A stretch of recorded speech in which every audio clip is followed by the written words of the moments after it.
welcome back to Irish Footy Vlogs. Welcome to the second video in the space of an hour or so. And obviously we did the match review of Gent and Shamrock Rovers, so check that one out after you've watched this video.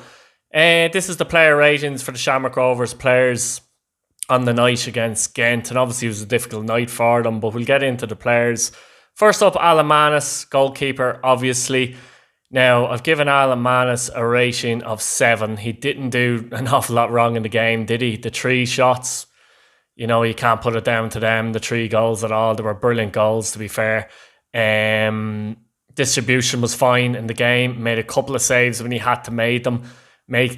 To be fair, there was one where he could have maybe knocked, it was straight at him, and it does move in the air. Maybe you can knock it away, but he knocks it in centrally. Luckily for him, one of the Rovers players were there, but not an awful lot wrong. So 7 out of 10 for Manus, despite conceding the 3 goals.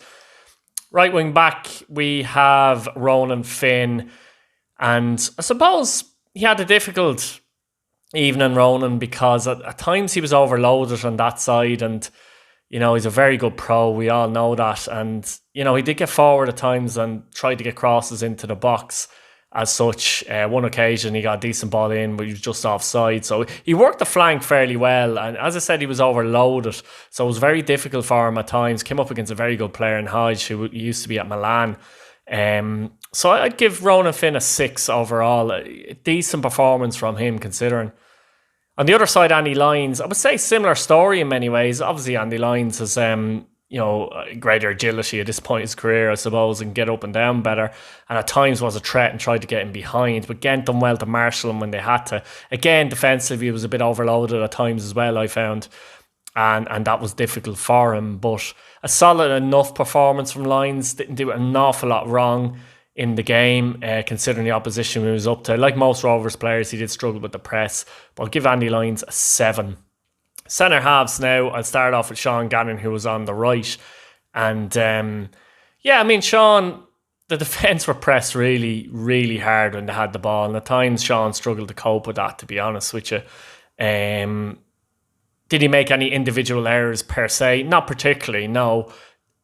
But he didn't do anything fantastic in the game either. He was part of a back three that did struggle at times, and he found it difficult, as I said, to get the ball away quickly. So I'll give him a rating of 6.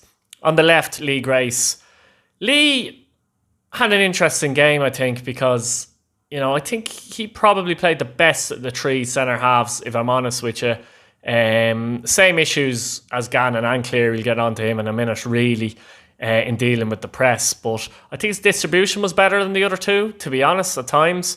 At times, though, he could have communicated better in midfield, particularly Mccann and O'Neill. Mccann, particularly because he was on his side.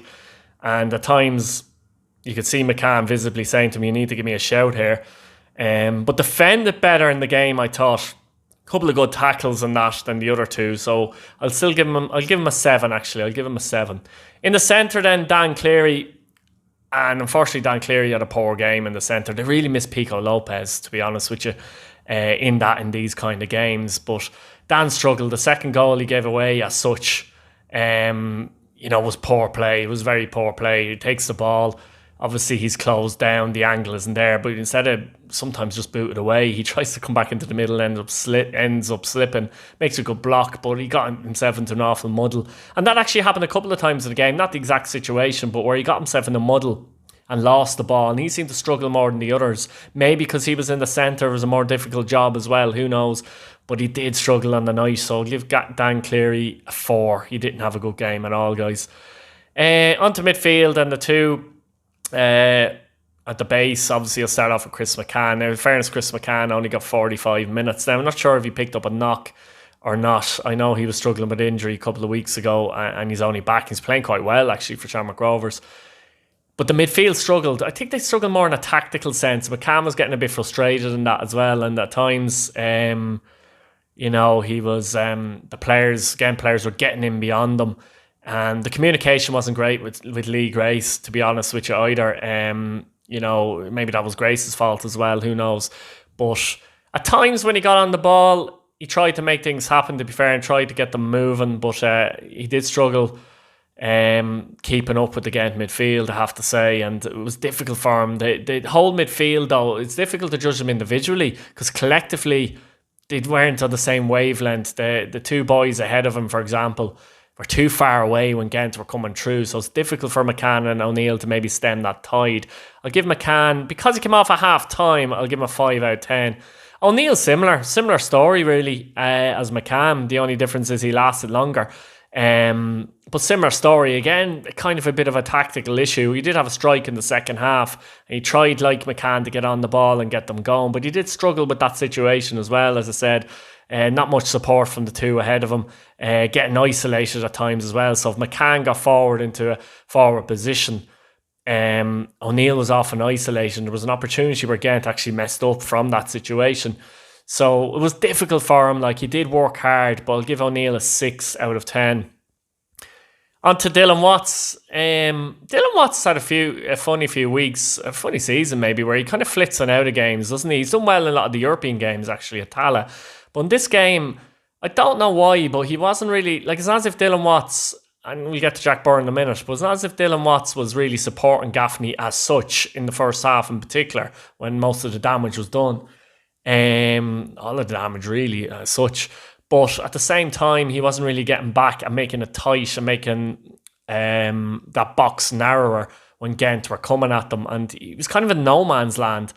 And then he wasn't getting wide either. Maybe he wasn't sure what he was supposed to do. Maybe he felt like there was a couple of roles he had to occupy because they were overloaded wide as well. And he was caught between a number of stools, I think. And that was a problem, I think, for them. He didn't have a great game overall. I'd give him a 5 out of 10. Jack Byrne, very similar, because he was in that role with Dylan Watts, essentially. He was in the same role, but more on the right of the box. And he was a bit more threatening, Jack Byrne, because he still has that passing ability. He did lose it a few times as well, and you can see with all the injuries, the muscle injuries this season, he's not fully there, but you can still see bits of the class that he has. And there were some nice passes from Byrne, and that nearly scored a fantastic strike in the second half. It was a really good strike. Unlucky, just went over as well. Ended up tiring. But similarly to Watts, had that issue, but I think he was more involved. And anything Rovers did well, he was still involved. So I'll give Jack Byrne a 7, even though he could have helped out Gary O'Neill in particular a bit more, I think, defensively. But I'll give him a 7. And up front, finally, really, is Rory Gaffney. Now, Gaffney was very isolated, particularly in that first half. You couldn't really judge him. He tried his best, tried to hold the ball up, tried to make runs. Extremely isolated. Second half, he came more into it when Rovers came more into it and again dropped a little bit. And he did well overall. He had a couple of opportunities, held up the ball well. A brilliant volley, which was saved by the keeper. That was some effort. That would have been some goal. And ultimately, he held up the ball well. Again, he tired and got taken off. But it's very hard to judge him. But I'll give him a 6 out of 10. It was a decent performance from Rory Gaffney. There was a lot of subs made as well, but the only sub I'll really rate is Sean Kavanagh, to be honest, because he came on at half time for Mccann. And I'll give Kavanagh a 6 out of 10. You know, obviously Rovers improved in the second half. It was a bit different game in the second half. It was a little easier. And he worked his socks off, to be fair. You know, they were a little bit less exposed though as well, so he probably had the easier half to Mccann, but not an awful lot he did wrong either, not an awful lot brilliant. So I'll give him a 6 out of 10 altogether. So guys, I'm going to leave it there. Let me know what you think in the comments. Who was Rovers' best player in the night in your opinion?